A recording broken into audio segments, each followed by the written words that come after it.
दशमी, ग्यारस और द्वादशी। दशमी, एकादशी और द्वादशी। एकादशी का व्रत, दशमी की रात्रि को जो आप भोजन करें वो सात्विक करें।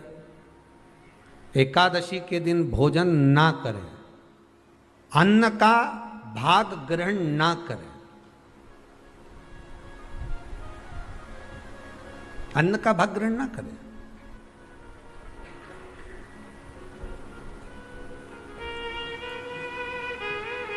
कितना सुंदर कहा है महाराज जी। यदि आपके यहां पर गौ माता है, आपके घर में अगर गौ माता विराज रही है, आपके घर में अगर गौ माता है, गाय की अगर आप सेवा कर रहे हैं, अच्छा कितना सुंदर लिखा है धेनु मानस में। गीता प्रेस गोरखपुर की गौ अंक को निकालकर पढ़िए कल्याण का, उसमें लिखा है ब्रह्म मुहूर्त में सुबह के समय पर गाय की पूंछ को पकड़कर या गाय की रस्सी को पकड़कर जो 2 कदम भी चल लेता है, उसके लिए भगवान विष्णु बैकुंठ का मार्ग और कुबेर का मार्ग प्रशस्त कर कर खोल देता। जरा पढ़िए, धेनु मानस को पढ़िए, गौ अंक पढ़िए, गीता प्रेस गोरखपुर का कल्याण का अंक निकाल कर पढ़िए कि गाय का मात्र रस्सी पकड़कर 2 कदम चलने वाले के लिए मार्ग प्रशस्त हो जाता है। एकादशी के दिन अगर आपका व्रत है तो आप भूलवश भी डब्बे में रखी हुई रोटी गाय को ना देते हुए कुछ थोड़ा सा फलहार, कोई केला, कोई सेब, जो आप खाते हो, अंगूर, पपीता, जो आप ग्रहण कर रहे हो, उसका थोड़ा सा भाग आप गाय को प्रदान करो। आप गाय को दीजिए।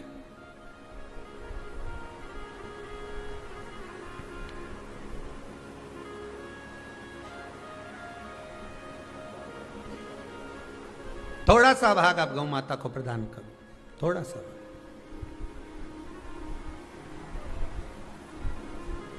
सारे व्रतों में केवल एक व्रत ऐसा होता है एकादशी का, जिसका उद्यापन पहली एकादशी पर भी कर सकते हो। सारे उद्यापन में केवल एक उद्यापन ऐसा होता है, सारे व्रतों में एक व्रत का उद्यापन ऐसा होता है, वो है एकादशी का। ये जरूरी नहीं कि 26 पूरी होगी तभी तुम करोगे, या तो पहली में ही कर लो या फिर 26 पूरी हो तब कर। पर उद्यापन, अगर तुमको ऐसा लगे कि हाँ मैं अभी तो जीऊंगी हो, अभी तुम्हारा बाल भी धोला नहीं हुआ, तुमको ऐसा लगे तो अभी तो मैं तो बढ़िया, तो फिर भले मत करो। पर एकादशी का नियम कह रहा है, एकादशी का यहाँ 18 नियम में से एक नियम कह रहा है कि एकादशी का उद्यापन पहली एकादशी पर भी हो सकता है, पहली पर भी कर सकते, फिर तुम्हारा मन पड़े तब। क्यों? तो पहली पर करने से क्या फल मिलेगा? तो एकादशी की नियमावली कहती है, अगर मान लो आपने पहली एकादशी पर भी उद्यापन कर लिया, इसके बाद में जितनी एकादशी करोगे वो सारी तुम्हारे खाते में जुड़ती जाएगी। मतलब बैंक में खाता खोल लो, ठीक है, खाता खोल लिया, अब जितना कमाता जाओगा उसमें डालते जाओ, जितनी कमाई करके लाओगे उसमें जमा करते जाओ। एकादशी एक बार उद्यापन पहले में भी हो गया तो बाकी का पुण्य तुम्हारे खाते में आ जाएगा, उसका पुण्य। एकादशी का उद्यापन बड़े महीने में, माघ शुक्ल एकादशी के दिन, माघ का महीना हो, शुक्ल पक्ष की, जम के बोलिए, एकादशी हो, प्रयास करना कि आप उद्यापन करें, भले 5, 10, 11, 12 जितनी एकादशी हो जाए, 26 हो जाए तो ज़्यादा अच्छी है, नहीं तो आप करें तो माघ महीने की शुक्ल पक्ष की एकादशी के दिन आप उद्यापन करें, प्रयासरत करें, प्रयासरत। बड़े महीने के अंतर्गत जो उद्यापन, हाँ चतुर्मास के अंतर्गत उद्यापन नहीं होता एकादशी का, बहुत ध्यान दीजिएगा हमारा। ये जो सावन भादो कुंवर कार्तिक जो 4 महीना होते हैं भगवान के शयन करने के, इसके अंतर्गत एकादशी का उद्यापन नहीं होता, और इसके अंतर्गत उद्यापन करना भी नहीं चाहिए एकादशी। महाराज एकादशी का उद्यापन माघ महीने की शुक्ल पक्ष की एकादशी के दिन आप बहुत प्रेम से आनंद के साथ करिए महाराज। परंतु एकादशी के उद्यापन में सबसे ज्यादा अगर कुछ जरूरी होता है तो 24 तरह का नैवेद्य जरूरी होता है। कितने तरह का? 24 तरह का नैवेद्य। अब आप कहोगे गुरुजी उद्यापन हम कर रहे हैं एकादशी का, तो उसमें तो फलहार का हमें नैवेद्य बनाना चाहिए। तो फिर ये पुराण के अंतर्गत स्कंद पुराण में ये चीज लिखी है कि एकादशी का जब उद्यापन करते हैं तो 24 तरह का नैवेद्य बनाकर सिद्ध करते हैं। 24 तरह का नैवेद्य जान रख लेना का हलवा बना लो, खीर बना लो, पूड़ी बना लो, सब्जी बना लो, पकोड़ा बना लो, भजिया बना लो, ऐसे 24 तरह का नैवेद्य अलग अलग चाहिए। पर लोग क्या करते हैं, खोपरा पाक बनवा लेते हैं 1-2 किलो और 24 जगह रख देते हैं। स्वीकृत नहीं है। 24 तरह का नैवेद्य रखा जाता है। महाराज एकादशी के दिन भगवान के पूजन का पूरी तैयारी कर कर मंडल आदि बनवाकर विद्वान ब्राह्मण को बुलाकर, कर्मकांडी ब्राह्मण को बुलाकर जो भगवत सेवा में एकादशी का उद्यापन कराए, उन ब्राह्मण के चरणों को नमन कर कर, प्रणाम कर कर एकादशी का पूजन करवाइए और उस मंडल की पूजन कराकर हवन द्वादशी को कराइए। एकादशी को हवन नहीं। एकादशी के उद्यापन का जो हवन होता है वो द्वादशी को।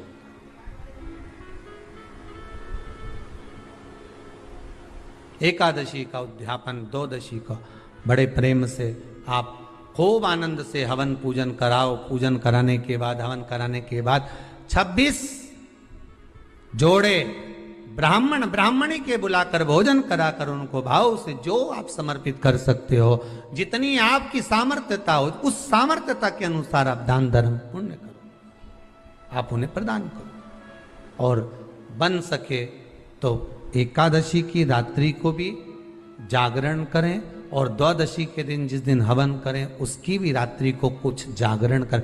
जागरण का मतलब पहले भी कथा में कहा, प्रदोष की कथा में वर्णन किया था। हम ये नहीं कहते कि तुम पूरी रात जगो।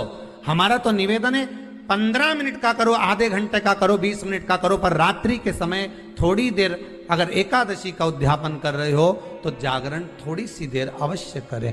नहीं कर सकते अकेले बैठकर राम नाम जप लें, भजन कर लें, पर करो।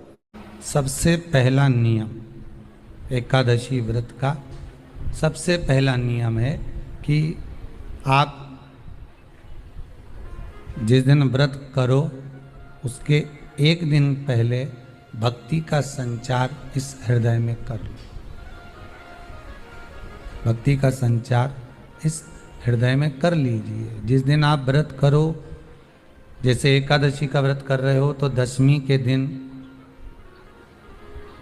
शाम का समय जब आवे, रात्रि जब होने लगे, शाम का समय आवे और रात्रि का आप जब भोजन ग्रहण करो तो उस भोजन में कोई ऐसा पदार्थ ग्रहण मत करिए जिस पदार्थ के कारण आपकी एकादशी बिगड़ जाए।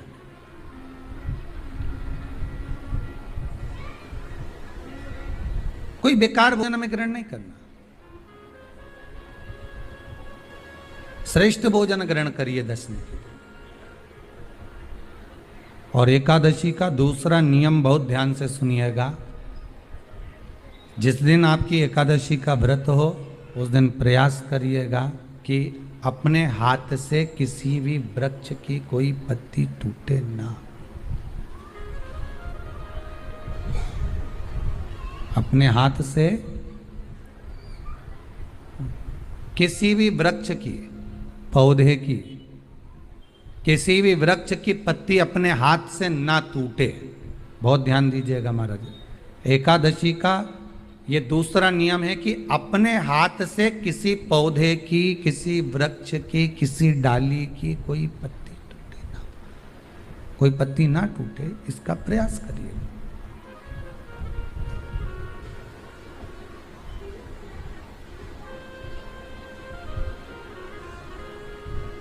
कितना सुंदर व्याख्यान कहा है, कितना सुंदर वर्णन है महाराज, कि मात्र एकादशी का व्रत कर लेने पर, मात्र एकादशी का व्रत कर लेने पर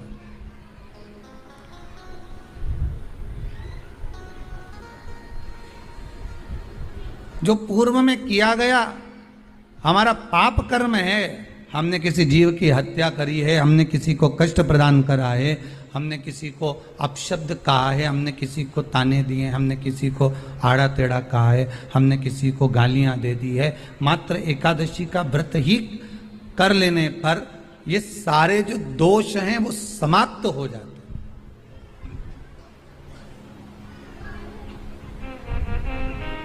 सारे दोष हमारे समाप्ति पर आ जाते हैं।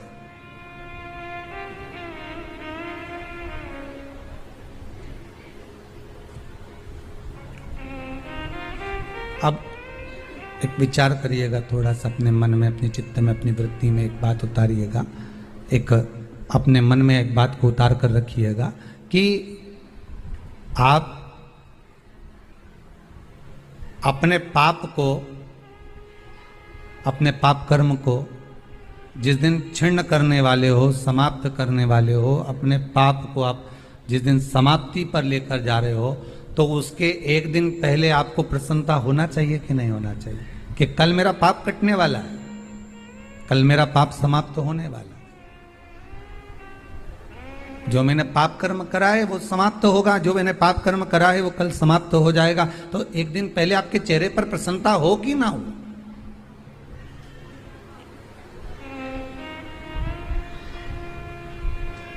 और चेहरे पर वो प्रसन्नता आपके आना चाहिए कि कल मेरा एकादशी का व्रत है, आज दशमी है, कल एकादशी का व्रत है, तो कल मेरी जब एकादशी का व्रत रहेगा तो मेरा ना जाने कितना कितना पाप, कितना असत्य, कितना झूठ, कितना प्रपंच वो समाप्त हो जाएगा। इसमें मुझे प्रसन्नता हो, इसमें मुझे आनंदता हो।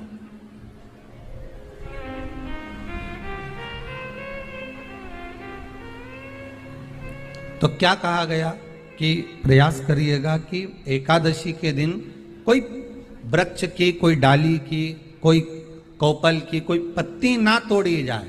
क्यों?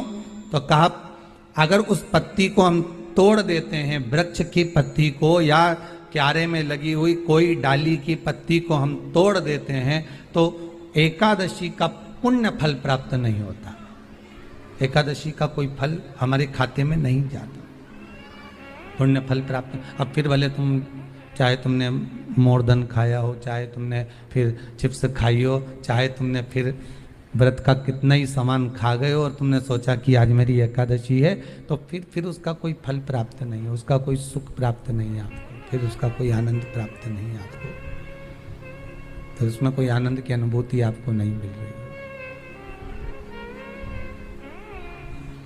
को याद रखिए, गौदान और एकादशी, श्रीमद वल्लभाचार्य जी ने मायावत का खंडन करा था जगन्नाथपुरी में, और श्रीमद वल्लभाचार्य जी ने कहा था एकादशी मरने के बाद मत दो, एकादशी जीते जी दो। कहा था कि नहीं कहा था? जीते जी दान करिए। इसलिए जगदीश में, जगन्नाथपुरी में एकादशी उल्टी लटकी हुई है। करें आपने दर्शन? जगदीश में एकादशी को उल्टा लटकाया। क्यों? क्योंकि वल्लभ ने कहा कि एकादशी जीते जी दो। कई पंडितों कहते हैं तुम्हारे दादाजी मर गए, जब 12वें का दिन होता है ना तो पंडित जी संकल्प छुड़ाते हैं, देव एकादशी, बड़े बेटे ने 5 दे दी, छोटी बहू ने 3 दे दी, उसने 2 दे दी, उसने 2 दे दी, तो क्या तुम्हारे दादाजी भिखारी थे जो तुम्हारी एकादशियां लेकर जाएंगे? और तुम कौन होते हो दादाजी को एकादशी देने वाले? तुमने कौन सा इतने पुण्य कर लिए जो तुमने एकादशी दे दी? एकादशी के दान की महत्वता श्रीमद वल्लभाचार्य जी ने कहा कि कोई व्यक्ति अगर खटिया पर सड़ रहा है, पलंग पर तड़प रहा है, हॉस्पिटल में पड़ा हुआ है, तो निवेदन है कि उसको देखने जाओ तो अपनी करी हुई एकादशी में से 2 एकादशी का दान उसको तुरंत दे दो। क्यों? तो जिससे उसको मोक्ष मिल जाए, मरने के बाद नहीं। क्योंकि मरने के बाद तो वो 10वें के दिन, गरुड़ पुराण में लिखा है 10 दिन तक जीवात्मा घर की अटारी पे रहती है। कितने दिन? 10 दिन। 10 दिन के बाद जीवात्मा चली जाती है। कहां जाती है? उसको जहां जाना है। 3 दिन में उसको भोग भोगना पड़ता है जीवात्मा को। 3 दिन नरक का भोग भोगती है, उसके बाद स्वर्ग का भोग भोगती है। 18 दिन में ये प्रोसेस पूरी हो जाती है। कितने दिन? 18 दिन। 18 दिन के बाद में उस जीवात्मा को धान के खेत में पटका जाता है। किसके खेत में? धान के, चावल के खेत में। इसलिए कहते हैं एकादशी के दिन चावल मत खाओ। कहते कि नहीं कहते? और क्या कहते हैं? द्वादशी के दिन चावल खाना जरूरी है। एकादशी का पालना करना है तो द्वादशी को चावल का एक ग्रास खाओ, तब द्वादशी को चावल खाओगे तो एकादशी लगेगी। चावल नहीं खाओगे तो एकादशी नहीं लगेगी। द्वादशी को चावल खाना जरूरी है। क्यों कहते हैं? क्योंकि धान के खेत में जीव को छोड़ा जाता है, उस धान के खेत में, चावल के खेत में जीवात्मा रहती है। उसको चिड़िया खाती है तो चिड़िया के रूप में जन्म लेता है, मनुष्य खाता है तो मनुष्य के रूप में जन्म लेता है। इसलिए एकादशी के दिन चावल नहीं खाया जाता, क्योंकि एकादशी के दिन हम चावल खाएंगे तो जीव हत्या का दोष लग जाएगा। फिर कब खाना है? द्वादशी के दिन। द्वादशी के दिन क्यों खाया जाता है? क्योंकि हम एकादशी के व्रत करे रहते हैं और पहला घासा जब चावल का खाते हैं तो अपनी करी हुई एकादशी का पुण्य, जितने जीव हमारे मुंह में जाते हैं उनको उसका पुण्य मिल जाता है और उनका फिर जन्म नहीं होता, वो तर जाते हैं, उनको एकादशी का भाग मिल जाता है। इसलिए कहते हैं एकादशी को चावल मत खाओ, पर द्वादशी को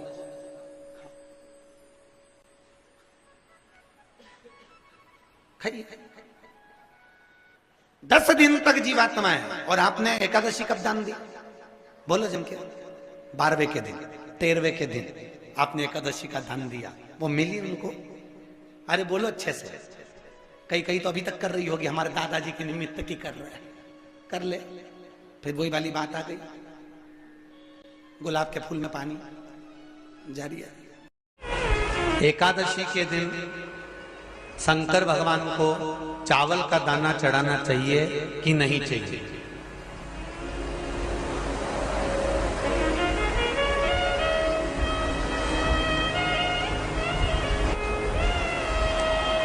बीमार व्यक्ति से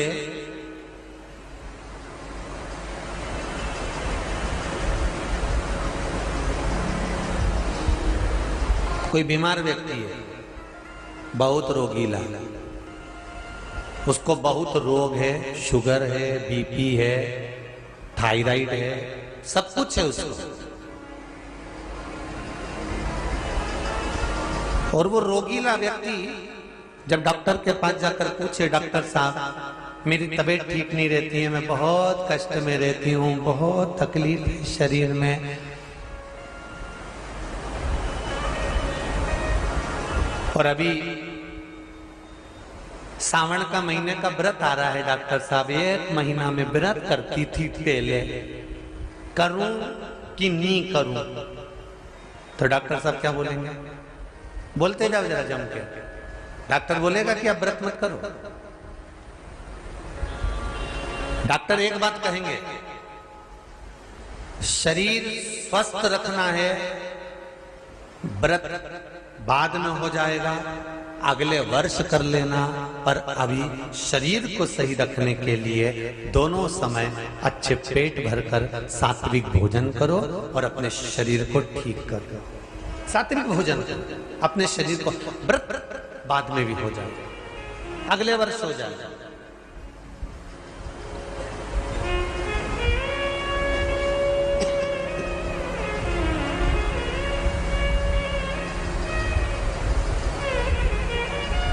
अभी तुम थोड़ा सवेरे 2 बिस्कुट ले लिया करो, सुबह नाश्ता ले लिया करो, भोजन ले लिया करो, फिर दोपहर में कुछ हल्का फुल्का लेकर थोड़ी थोड़ी देर में खाते रहना चाहिए हो।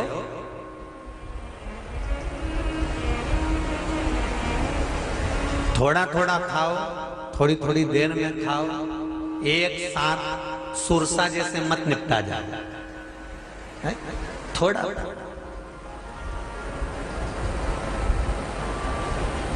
ज्यादा खाओगे और ज्यादा कमाओगे तो दूसरों को कष्ट नहीं होगा, कष्ट खुद को होगा। ज्यादा खाओगे अपाच्य हो जाएगा, रात की नींद उड़ जाएगी, शरीर में अच्छा नहीं लगेगा। ज्यादा कमाओगे, रात की नींद उड़ जाएगी, दुनिया की दृष्टि तुम पर पड़ जाएगी और तुम्हारी रातों की नींद। कमाओ भी उतना जितना खर्च कर सको और खाओ भी उतना जितना पचा सको। अति सर्वस्व वर्जन। डॉक्टर कहेंगे ये तुम्हारा व्रत जो है ना अगले साल कर लेना, इस साल मत करिए, इस साल तो आराम से भोजन वोजन करो तुम लोग, बढ़िया प्रेम से खाओ पिए। तो उसी तरह किसी ने पूछा कि चावल का दाना एकादशी पर भगवान शंकर को चढ़ा सकते हैं, चावल का दाना शंकर जी को चढ़ाते क्यों है, पहले तो वो समझ।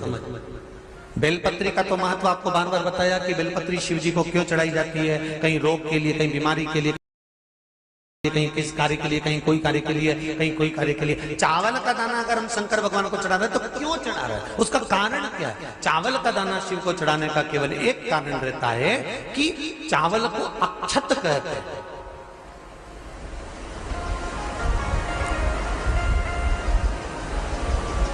अक्षत का मतलब होता है अक्षय।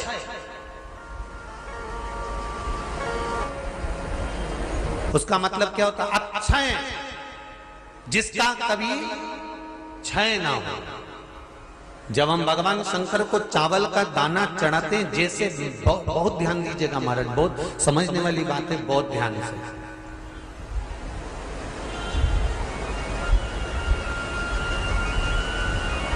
चावल का दाना हमारे मस्तक पर तिलक करने के बाद पंडित जी क्यों लगाते हैं कि भगवान जैसा समय आज चल रहा है, आप पूजन कर रहे हो, पाठ कर रहे हो, दान कर रहे हो, पुण्य कर रहे हो, सत्कर्म कर रहे हो, भजन कर रहे हो, मेरा देव अधिदेव महादेव, मेरा नारायण, मेरा सत्यनारायण भगवान, मेरा राम जी, मेरा विष्णु जी, मेरा भागवत मैया, मेरी रामायण मैया, ब्राह्मण मस्तक पर तिलक लगाने के बाद चावल इसलिए लगाता है कि जैसा समय आज चल रहा है, भगवान तुमको ऐसा ही समय बनाकर रखे और तुम ऐसे ही चार चांद लगाते रहो, दान पुण्य संकीर्तन करते रहो, इसलिए मस्तक पर चावल का दाना लगाया जाए।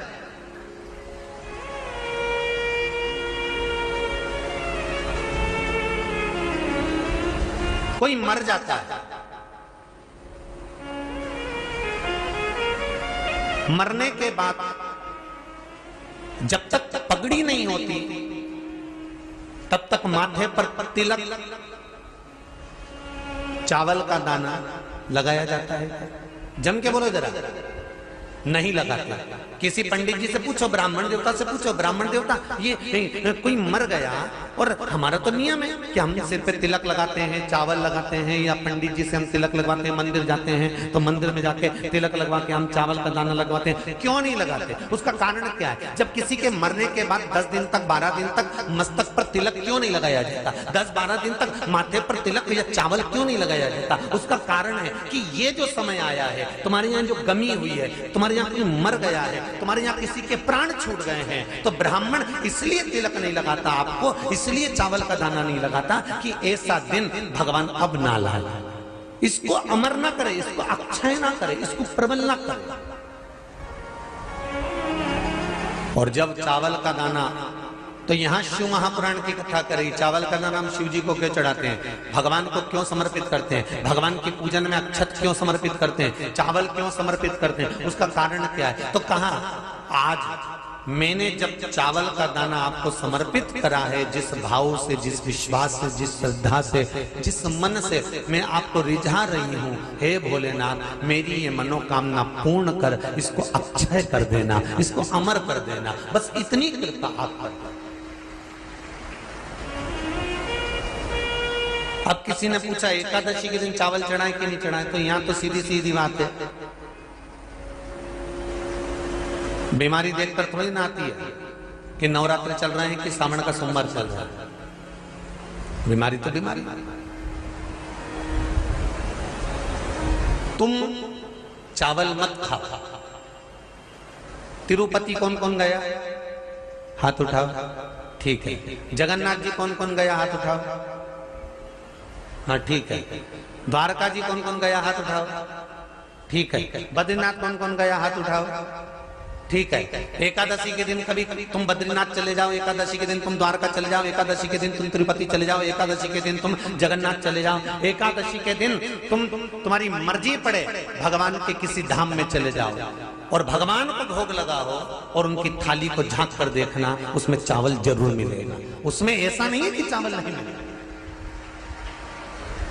बद्री नारायण में भगवान को चावल का भोग लगा हुआ मिलेगा, द्वारका में चावल का भोग लगा हुआ मिलेगा, आपको जगन्नाथ में चावल का भोग लगा हुआ मिलेगा, तिरुपति में मिलेगा, द्वारकाधीश में मिलेगा, नाथू द्वारा में मिलेगा, सांवरिया सेठ में मिलेगा, काकरोली जी में मिलेगा। आप जहां जाओगे वहां पर एकादशी के दिन भगवान को चावल आएगा, क्योंकि भगवान के लिए परहेज नहीं है। जो काम में डूबा हुआ है, जो आसक्ति में डूबा हुआ है, जो लोभ में डूबा हुआ है, जो वासनाओं में डूबा हुआ है, जो तृष्णा में डूबा हुआ है, और जो माता के गर्भ से जन्म लिया, एकादशी के दिन चावल उसको नहीं खाना। बहुत सुंदर संवाद है, ध्यान दीजिएगा। जिसके घर में कमाने वाले दो चार हैं, पैसा तो आ रहा है पर घर में टिक नहीं रहा, डॉक्टर में, पुलिस में, एक्सीडेंट आदि में, कहीं गलत जगह पर व्यसन में अगर पैसा जा रहा है, जुए में, मांसाहार, मदिरा पान, या कहीं आया पैसा, पैसा आने में कमी नहीं, आ रहा है पर टिक नहीं रहा, रुक नहीं रहा। कोई मांगने आ गया, दे दिया, फिर वहां से अपने पास नहीं आ रहा, अपन कह रहे हैं भैया हमारा पैसा लौटा दो, नहीं आ रहा। तो महाराज शिव महापुराण की कथा कहती है, एकादशी के दिन गंगा के जल में मात्र 7 बेलपत्री डालकर, जो नंदीश्वर भगवान अर्थात जो शंकर जी के शिवलिंग के सामने नंदी होता है, उस नंदी के चरण पर गंगा का जल चढ़ाकर बेलपत्री शिव पर समर्पित कर देता है, उसके घर में रुपया रुकना चालू हो जाता है, फिर वो गलत जगह पर नहीं जाता, गलत स्थान पर वो धन जाएगा ही नहीं। बेटा अगर व्यसन में पड़ा हुआ है, मदिरा पान में पड़ा हुआ है, मांसाहार में, जुए आदि में जा रहा है, तुम्हें लग रहा है कि मेरा बेटा गलत मार्ग पर जा रहा है, ये मित्र दोस्ती गलत हो रही है, वो सही जगह पर आ जाए। करना है एकादशी कि नारी के मुख से अगर एक बार निकल जाए कि मेरी जिंदगी तुमसे विवाह कर कर बेकार हो गई, उस समय नारी का साथित्व समाप्त हो जाता है। इसलिए माताओं आपसे निवेदन है, जिंदगी में सारी लड़ाई लड़ना, सब कुछ बोलना, पर अपने पति से यह मत कहना कि तुमसे विवाह कर कर मेरी जिंदगी बेकार हो गई, क्योंकि विवाह तुमने किया है पर भाग्य उसने लिखा है। भाग्य लिखने वाला वो है। और आपसे फिर निवेदन करूंगा, राम मंदिर जाओ, कृष्ण मंदिर जाओ, शिव मंदिर जाओ, भवानी के मंदिर जाओ, तुम्हारे 33 कोटि देवताओं के मंदिर चले जाओ, गणेश जी के मंदिर जाओ, तुम्हारी मर्जी पड़े उस देवता के मंदिर जाना, कोई तुम्हारा भाग्य नहीं बदल सकता। जो तुम्हारी किस्मत में लिखा है वो तुमको भोगना पड़ेगा। तो बदलेगा कौन? तो उसका भी प्रमाण हमारे यहां शिव महापुराण कहती है। एक पारो नाम की विधवा स्त्री थी,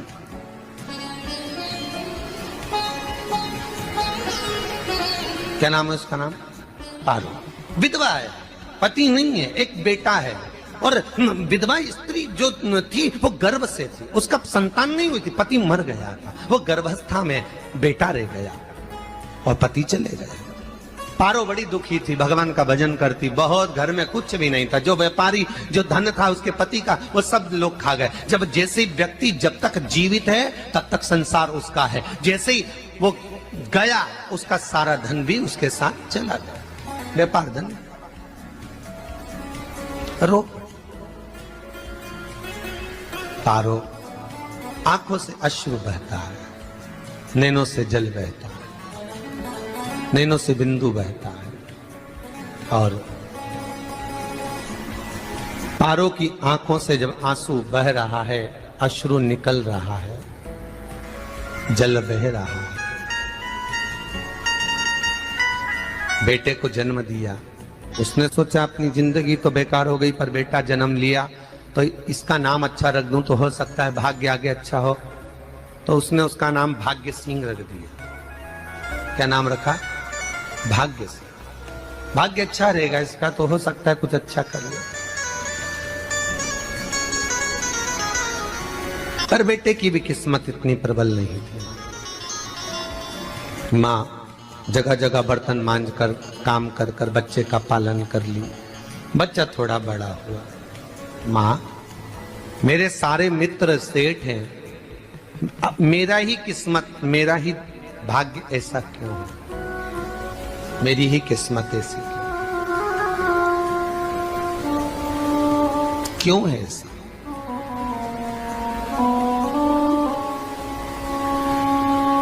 माँ मेरी किस्मत में इतना दुख क्यों लिखा है?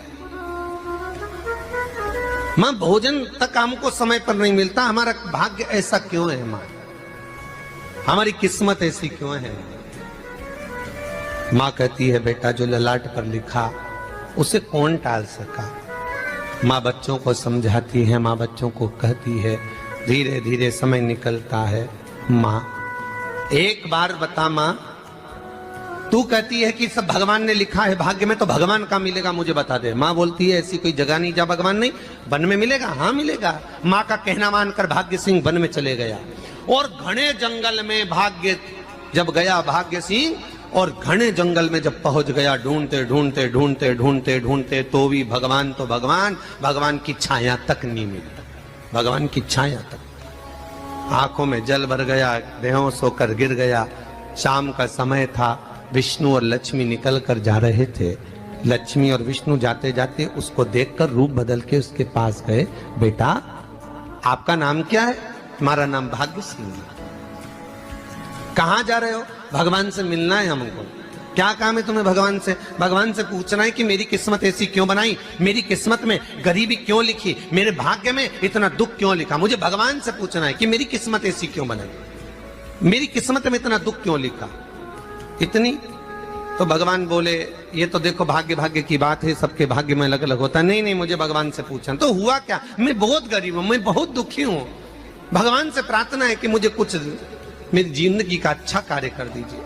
लक्ष्मी जी को दया आ गई, नारायण से बोले प्रभु इसको कुछ दे दो, थोड़ा सा इसके ऊपर कृपा कर दो। नारायण बोले इसके भाग्य में नहीं है लक्ष्मी, इसके भाग्य में नहीं है लक्ष्मी। लक्ष्मी मैं दे भी दूंगा तो इसकी किस्मत में नहीं है।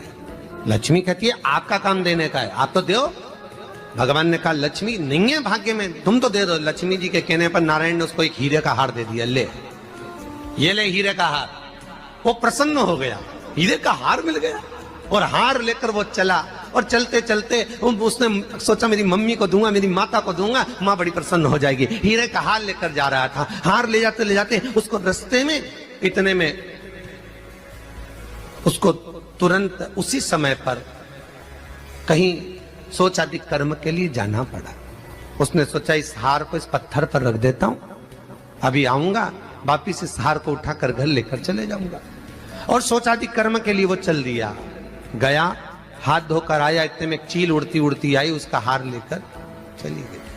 आके रोने लगा, माँ को जाकर कहा माँ किस्मत तो देख, इतना जोरदार हार मिला था हीरे का, पर भाग्य में नहीं था, नहीं मिला। इतने में वो रोता रोता तुरंत फिर भगवान के पास गया, रोता बिलखता फिर पहुंच गया वन के अंदर। फिर भगवान मिले। भगवान ने पूछा अब क्या हुआ? प्रभु मेरा हार तो वो हीरे का, मेरा हीरे का हार ले गई चील। भगवान बोले देख भैया हम तो तेरी किस्मत में था, वो कर दिया, अब आगे तू एक काम कर, ब्रह्मा जी से जाके मिल। ब्रह्मा जी कहाँ मिलेंगे?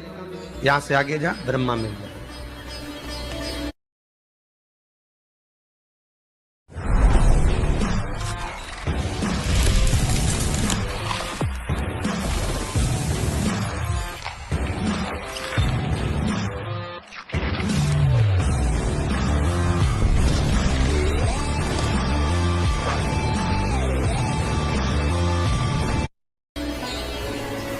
ब्रह्मा के पास गए।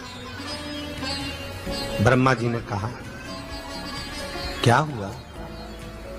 ब्रह्मा जी मेरे भाग्य में गरीबी लिखी है, कुछ अच्छा कर दीजिए। ब्रह्मा जी कहते हैं तुम्हारा भाग्य में जो लिखा है वो तुम्हें भोगना पड़ेगा। नहीं नहीं आप कृपा करो। लक्ष्मी जी ने नारायण से कहा इसको कुछ कृपा कर दो। तो भगवान ब्रह्मा जी ने कहा चलो इसका भाग्य बदलने के लिए एक हीरे की अंगूठी दे देता हूं। भगवान ने उसको हीरे की अंगूठी दे दी। अब हीरे की अंगूठी दी, फिर वो लेकर चला। इतना खुश था अब मुझे हीरे की अंगूठी मिल गई, अब मुझे हीरे की अंगूठी मिल गई। इतना प्रसन्न होकर जा रहा था, इतने में इसको लग गई प्यास। इसने सोचा पानी पी लूं। पानी पीने के लिए इसने मुंह को करा नीचे, जेब में रखी थी अंगूठी, वो पानी में लुढ़क गई। लुढ़कते से एक मछली निगल गई, अंगूठी भी हाथ से। देखिए कोई कितना भी साथ दे दे, पर भाग्य में अगर सुख लिखा होगा तो वो अपने आप मिलेगा नहीं। फिर आया, फिर मां से कहा मां ऐसा हो गया। मां ने कहा चल जाने दे, तू रोज रोज बहाना बना के चले जाता है, दिन भर इधर उधर घूमता रहता है, शाम को आता है और बहाने बना के काका की स्टोरी सुनाता रहता है। ना जाने कहां कहां की कहानियां सुनाता रहता है। चल काम पे जा, कुछ काम कर तो भाग्य बदलेगा। नहीं नहीं मां, मैं सत्य बोल रहा हूं, नहीं माना। फिर चले गया। नारायण ने कहा एक काम करो, अब तुम शंकर जी के पास जाओ। शिव जी के पास गए। भोलेनाथ जी ने उसको हीरे की पोटली दे दी। वो हीरे की पोटली ले जाकर अब की बार सोचा कहीं रुकूंगा ही नहीं, सीधे घर गया। मम्मी को याद करा, माँ नहीं थी। उसने एक लोटे के अंदर हीरे रख दिए। मैं माता को ढूंढ के आता हूँ। माँ को ढूंढने गए, इसमें चोर घुस गए घर के अंदर, लोटा ही ले गए हीरे को। फिर आके देखा, फिर माँ ने कहा, फिर बहाने बनाया तूने, फिर स्टोरी सुने, फिर कहानी सुने। माँ मैं सत्य कह रहा हूं, सत्य कह रहा हूं। आखिरी में हार गया। फिर भगवान विष्णु और ब्रह्मा ने एक ही बात कही, तू शंकर के मंदिर की चौखट पर जा। वहां क्या करना पड़ेगा मुझे? कुछ मत करना, केवल उसकी चौखट पर जाकर उसका दीदार करना, उसका दर्शन करना। उससे क्या होगा? भगवान विष्णु और ब्रह्मा कहते हैं 33 कोटि देवताओं के पास जाएगा तो कुछ नहीं होने वाला, पर शंकर के दरवाजे पर भाग्य देवी रोज प्रतिदिन झाड़ू लगाती है। कौन झाड़ू लगाती है? भाग्य देवी। आपसे निवेदन है, बहुत सुंदर कथा है, इससे समझना कि विष्णु ब्रह्मा राम कृष्ण आदि 33 कोटि देवताओं के पास तुम चले जाओ, कोई तुम्हारा भाग्य नहीं बदल सकता। हाँ, अगर भाग्य देवी का तुम स्मरण करो, किसी मंदिर में जाना तो ये भगवान से कहना भगवान लक्ष्मी दो।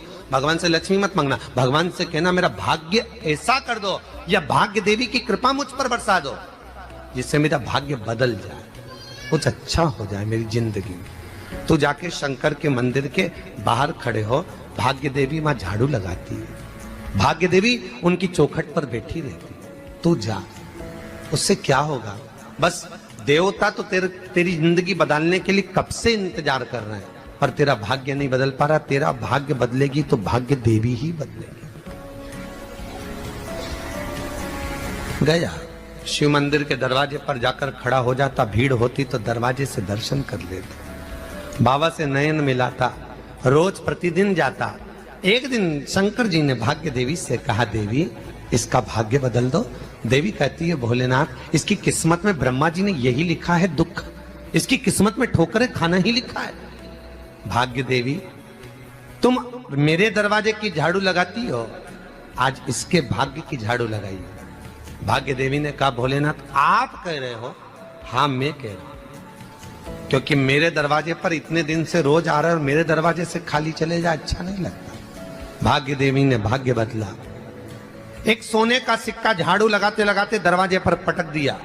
उस सोने के सिक्के को लेकर वो चला और सोने के सिक्के को ले जाकर उसने माता को दिया। अब भाग्य कैसे बदलता है वो देखिए। सोने का सिक्का लेकर गया और तुरंत वो सोने का सिक्का घर में पहुंचा। रात से ठाठ हो गया, बेचकर भोजन की व्यवस्था करी। एक दिन मां ने सोचा कुछ ऐसा करूं कि मैं मछली का व्यापार करूं, और मछली खरीदने के लिए गई। और मछली खरीदने के लिए गई, जो मछली मिली दे तो दी व्यापारी ने, परंतु घर लाते लाते वो मर गई। मरा तो काटा तो इसमें से हीरे की अंगूठी मिल गई। अंगूठी तो मिली, इतने में मां ने कहा देखो भगवान ने बड़ी कृपा करी, हीरे की अंगूठी मिली। बेटे ने कहा ये मेरी ही अंगूठी है। मछली निगल गई थी। मां ने कहा बेटा जाओ, थोड़ा आज ब्राह्मण भोजन करने आएंगे, थोड़ी लकड़ी काट कर लिया। बेटा लकड़ी काटने गया, एक पेड़ पर, सूखे पेड़ पर चढ़ा लकड़ी काटने के लिए। काटते काटते उसको पेड़ की डाली पे एक हार टंगा हुआ दिख गया। वो हार वही था जो हीरे का चील लेकर गई थी। वो हार प्राप्त हो गया। आते आते रास्ते में प्यास लगी, सोचा कहीं एक आध बर्तन मिल जाए, पड़ा हुआ तो लोटा पड़ा हुआ मिल गया जिसमें हीरे पड़े हुए थे। जब भाग्य चलता है तो सारी रास्ते अपने आप खुलते खुलते खुलते खुलते चले जाते हैं। जब भाग्य नहीं चलता तो चाहे कोई हीरा दे दे, चाहे कोई सोना चांदी दे दे, चाहे कोई फैक्ट्री खुलवा के दे दे, तो भी कुछ दिन में ठप्प हो जाए। भाग्य चलेगा तो धन आएगा, भाग्य नहीं होगा नहीं। तो भी कुछ मत करो। क्या करना है बोलो तो? जब भाग्य अगर दिक्कत दे तो कहीं जाने की जरूरत नहीं है, एक ही काम करना है, शंकर के दरवाजे पर जाकर उसका दीदार करना।